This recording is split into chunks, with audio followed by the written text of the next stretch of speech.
In the rich landscape of the Thorium mod, rife with unforeseen obstacles, the Melee warrior stands defiant amidst the turmoil. Have you assumed the position of the Melee class? If so, welcome to the exceptional Melee progression guide for Terraria's Thorium mod. This comprehensive guide examines the Melee class in thorough detail, offering you with optimal loadouts for each stage and boss that the mod places in your journey. We want icy armor with the weapon choices, the enchanted sword, which fires a magical beam, and cold front that freezes targets. Our accessories are ruby ring, feral claws, frog leg, Hermes boots, and cloud in a bottle. Get set to slay the Grand Thunderbird boss fairly early on in the desert. By now we want the molten armor and bat wing, which releases bats at enemies, and giant glow stick for enemy paralysis. We're running leather sheath, shield of Cthulhu, feral claws, lightning boots, and fledgling wings. This phase's modded bosses include the Queen Jellyfish and Viscount. Good weapon choices now are being Star Trail, which gives off powerful projectiles, and Energy Storm, which has a nice explosion effect. We want to replace Leather Sheath with Molten Spear Tip and acquire Terraspark boots. As well as the normal vanilla boss list, you'll be facing against the Granite Energy Storm and the Buried Champion, and the Star Scouter boss encounters during this phase. Coming up to the mechs, we'll have Lodestone armor, choosing Poseidon's Charge for its bubble AoE effect, and Ship's Helm,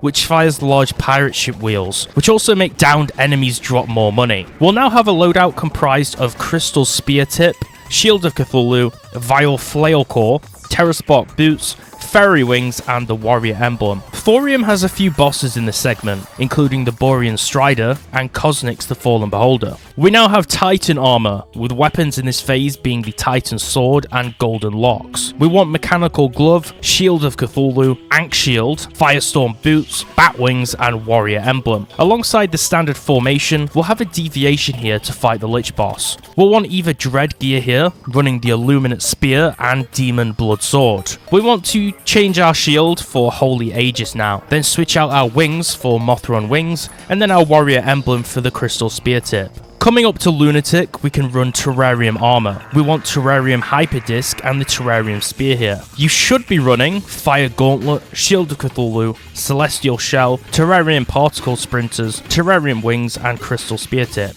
Before the Lunatic Cultist though, Abyssion, the Forgotten One, is a Thorium boss as part of this progression phase. Our weapon choice in this phase is Essence of Fire for its Flame Blast, and yet again our trusty Terrarium Spear for its range and its alternate attack. Switch out those Terrarium Wings for the Celestial Starboard. Get ready to face off against the Primordials bosses at the end of this phase. Good luck. Congratulations on reaching endgame. You should now make Tide Turner armor and run it with some nice weapons. Ocean's Judgment to rain some pain on enemies, and Seven Seas Devastator to unleash a ball of pain in the form of water. Switch out your Crystal Spear Tip for the Terrarium Defender, which is the ultimate shield of the game. And by this point, you've not really got any more bosses to defeat, so you've come to the end. If you found this guide valuable, please like and subscribe, and if you have any questions about this guide or any corrections or suggestions, please comment them below. Be sure to check out my other Thorium and Calamity mod class guides on my channel. Thanks for watching.